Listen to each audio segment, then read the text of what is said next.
অর্জুন সিং যখন তৃণমূলের দিকে অভিযোগের আঙুল তুলছেন তখন বিজেপি প্রার্থী অর্জুন সিং এর পরিকল্পিত হামলা বলে পাল্টা দাবি করা হচ্ছে তৃণমূলের তরফ থেকে। সোমনাথ শ্যাম কি বলেছেন শোনাবো। পবন সিং এর দেহরক্ষী তা সিআইএসএফ তার উপরে গুলি চলল, সেটার এখন পর্যন্ত তো সিসিটিভি ফুটেজ বেরোলো না। অর্জুন সবাই সোমনাথ শ্যামের লোক, আমি মেনে নিচ্ছি যে ব্যারাকপুর লোকসভার অন্তর্গতে আমাদের 14 লক্ষ যারা মানুষ আছে তারা তৃণমূল কংগ্রেসের এবং সবার সাথেই আমার সম্পর্ক আছে। তারা যে দলই করুক আর যে সমর্থকই হোক, একমাত্র এই গুন্ডা নোংরা একদম যে দাঙ্গাবাজ অর্জুন, তাকে ছাড়া সবাই আমার লোক। ভয় দেখাবার কি আছে?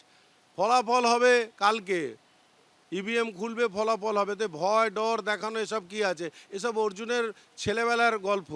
এসব গল্প দিয়ে আর এখন তৃণমূল কংগ্রেসের কর্মীদের ভয় দেখানো যাবে না। আর আমরা এইসবে বিশ্বাস করি না। সবাই যাবে, কাউন্টিংয়ে করবে, ভালোভাবে যাবে, ভালোভাবে কাউন্টিং করবে এবং সবাই যা ফল হবে সেটা মাথা পেতে নেবে। অর্জুন সিং তিনি কিন্তু গতকালও দাবি করেছিলেন বাইকে করে এসে যে দুজন যুবক এভাবে গুলি চালিয়ে চম্পট দিল, তৃণমূলের সঙ্গে তাদের যোগাযোগ রয়েছে, একেবারে গোটা ঘটনার নেপথ্যে তৃণমূল যোগ রয়েছে বলে অভিযোগ করেছিলেন অর্জুন সিং। কি বলেছিলেন শোনাবো। ভয় দেখাবার জন্য কর্মীদের, লিডার বাড়ির সামনে গুলি চললে তো কর্মীরা ভয় পাবে, কিন্তু যারা করেছে, যারা করিয়েছে তারা কিন্তু ভুল গেমে ভুল করলো। এই কাজ করে ব্যারাকপুরে পলিটিক্স করা যায় না। এটা এরা যারা জানে তারা ভালো করে জানে, যারা না জানে তারা ভালো করে জেনে নি। এক রাউন্ড গুলি চলেছে, পুরো ভিডিও আমি আপনাদেরকে পোস্ট কমপ্লেন গ্রেপ্তার হয়নি, এফআইআর হয়েছে। Notorious criminal. এদেরকে ইলেকশন ডে অফ ইলেকশন ডিটেনও করা হয়েছিল। এরা ড্রাগ বিজনেস করে, ড্রাগের সঙ্গে যুক্ত আছে। স্কুলের সামনে ড্রাগ ফ্রাগ বিক্রি করে। অভিষেক যাদব বলে একটা ক্রিমিনাল আছে, তার এরা সাঙ্গপাঙ্গ। এদেরকে প্যাট্রোনাইজ করছে ওই এদিকে সোমনাথ আর ওদিকে ত্রিয়ঙ্কু ভট্টাচার্য। কিন্তু ত্রিয়ঙ্কু ভট্টাচার্যকে একটা কথা বলবো, আর বাদ বাকি যারা তৃণমূলে, এই লাইনটা ভালো না। এই লাইনটা গেলে খুব কঠিন অবস্থা থাকতে হবে। রাজ্যের মসনদে বসবে কারা তা জানা যাবে আগামীকাল গণনা। তার আগের দিন নোয়াপাড়া কিন্তু উত্তপ্ত হয়ে উঠল। ঠিক এভাবে নোয়াপাড়ায় গুলি চলল, আর এই গুলি চালানোর ঘটনা ইতিমধ্যেই দুজনকে গ্রেফতার করা হয়েছে। একেবারে সিসি ফুটেজটা আপনাদের দেখাই।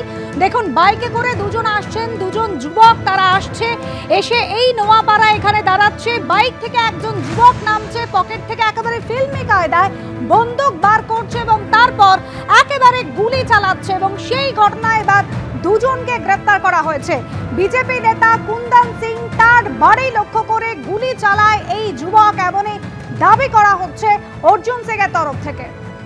বাইকে করে এলো দুই যুবক, গুলি চালিয়ে একেবারে চম্পট দিল। ইতিমধ্যে ঘটনায় দুজনকে গ্রেফতার করা হয়েছে। আমাদের প্রতিনিধি সমীরণ পাল এই মুহূর্তে সরাসরি রয়েছেন আমাদের সঙ্গে। সমীরণ, একেবারে সিসি ফুটেজে স্পষ্ট দেখা যাচ্ছে দুজন যুবককে, যে দুজনকে গ্রেফতার করা হয়েছে। কি তাদের পরিচয়? ইতিমধ্যে অর্জুন সিং তৃণমূল যোগের কথা দাবি করেছিল। একেবারেই দেখো, যে দুজন দুষ্কৃতীকে গ্রেপ্তার করেছে তাদের নাম হচ্ছে আকাশ চৌধুরী এবং আমন চৌধুরী। তারা বাইকে করে এসেছিল। আমন চৌধুরী গুলি চালিয়েছিল এবং সিসিটিভি ফুটেজের সূত্র থেকে তদন্ত শুরু করে নোয়াপাড়া থানার পুলিশ, এবং কয়েক ঘন্টার মধ্যে কল্যাণী এক্সপ্রেসওয়ের বাসুদেবপুর থানার অন্তর্গত একটি পেট্রোল পাম্পের কাছ থেকে কিছুক্ষণ আগে তাদেরকে গ্রেপ্তার করা হয়েছে এবং তাদেরকে আজকে ব্যারাকপুর মহকুমা আদালতে পেশ করা এবং আদালতের কাছে নিজেদের হেফাজতে চেয়ে আবেদন জানাবে পুলিশ। এবং এই যে আগ্নেয়াস্ত্র ব্যবহার করে গুলি চালানো হয়েছে সেই আগ্নেয়াস্ত্রটিও উদ্ধার করা এবং আদৌ গুলি চালানো হয়েছে কিনা সেটাও খতিয়ে দেখা হবে পুলিশের পক্ষ থেকে। আমরা এই মুহূর্তে রয়েছি রামমুড়িয়াতে, সাউথ ডানমার রোড। সেখানে ব্যারাকপুর সাংগঠনিক জেলা বিজেপির সাধারণ সম্পাদক কুন্দন সিং এর বাড়ি। ক্যামেরাম্যান শুভঙ্কর লাকে দেখাতে বলবো, গতকাল ঠিক রাত 12টা 5 নাগাদ রামপ্রসাদ মোড় থেকে দুষ্কৃতীরা এসে সরাসরি রামমুড়িয়াতে কুন্দন সিং তখন অফিসে বসেছিলেন, তার অফিসে বসেছিলেন। সেই সময় তার ওপর হামলা চালানোর ছক ছিল দুষ্কৃতীদের। তখনই তার বাড়ি লক্ষ্য করে গুলি চালায় আমনদীপ চৌধুরী। এবং এখানে স্পষ্ট দেখা যাচ্ছে কুন্দন সিং আমাদের সঙ্গে রয়েছেন, যে গতকাল রাতে কি ঘটনা ঘটেছিল এবং দুজনকে গ্রেপ্তার করা হয়েছে, কি বলবেন? দেখুন, কালকে রাতে এখানে দুটো ছেলে বাইক দিয়ে এসেছিল। সিসিটিভি দেখে আমি আইডেন্টিটি করতে পেরেছি, এদের নাম অমন চৌধুরী এবং আকাশ চৌধুরী। এরা গাড়ি থেকে নেমেই গুলি ফায়ারিং স্টার্ট করে দিয়েছে এবং এরা টোটালি টিএমসি স্পন্সার্ড। এরা কিন্তু ক্রিমিনাল, না হলে এরা আমার বাড়িতে এসে কেন গুলি চালাবে? ক্লিয়ার ব্যাপার আছে। তো আমরা এফআইআর করেছি, সিসিটিভি ফুটেজ প্রশাসনকে দিয়েছি, দেখুন প্রশাসন কি করছে। দুজন গ্রেপ্তার হয়েছে। তো আমার কাছে ইনফরমেশন আপনি এখন বলছেন তো আমি জানতে পারছি। যদি গ্রেফতার হয়েছে তাহলে পুলিশ এদের থেকে আর্মস রিকভার করুক, আরও আর্মস কোথায় রেখেছে, অ্যামিউনিশন কোথায় রেখেছে সেটা রিকভার করা ইমিডিয়েট দরকার, নাহলে এরা এলাকা অশান্তি করবে। এদের পরিচয় কি? এরা তৃণমূলে আজকৃত দুষ্কৃতী, ছবি ভিডিও বিভিন্ন সোশ্যাল মিডিয়া এদের ছবি, যে তৃণমূল প্রার্থী আছেন তৃণাঙ্কু ভট্টাচার্য তার সঙ্গে দেখা যাচ্ছে। এদের অনেক ছবি অনেক টিএমসি নেতাদের সঙ্গে আছে। এইটা ছবি নাকি একটা মিষ্টি খাওয়াচ্ছে, কোথাও বসে মিটিং করছে পার্সোনালি, তো সেই ছবিগুলো কি বেকার আছে? সেই ছবি পোস্ট হয়েছে। কি উদ্দেশ্য ছিল? এদের উদ্দেশ্য একটাই, অ্যান্টি সোশ্যালদের উদ্দেশ্য একটাই থাকে, শাসক দল বলছে বিজেপি লোকে গিয়ে এরিয়াটা শান্তি করো, বিজেপি লোক বাড়িতে আক্রমণ করো, কিন্তু এইসব আক্রমণ করে কোনো লাভ হবে না।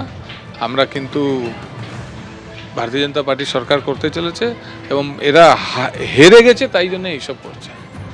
অর্থাৎ তুমি শুনতে পেলে শুভঙ্করকে আমি দেখাতে বলবো, যে সিসিটিভি ক্যামেরা রয়েছে ঠিক বাড়ির কাছে, সেই সিসিটিভি ফুটেজে স্পষ্ট দেখা যায় যে আমন চৌধুরী সে গুলি চালাচ্ছে এবং তার বাইক চালিয়ে নিয়ে এসেছিল আকাশ চৌধুরী। এরা স্থানীয় দুষ্কৃতী এবং ডাক পাচারের সঙ্গে যুক্ত, এবং গোটা হামলার সিসিটিভি ফুটেজের ভিডিও এক্স হ্যান্ডেলে পোস্ট করেন নোয়াপাড়ার বিজেপি প্রার্থী অর্জুন সিং।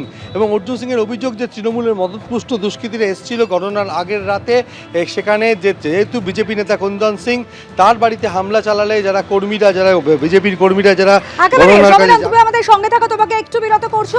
এবিপি আনন্দ, এগিয়ে থাকে, এগিয়ে রাখে।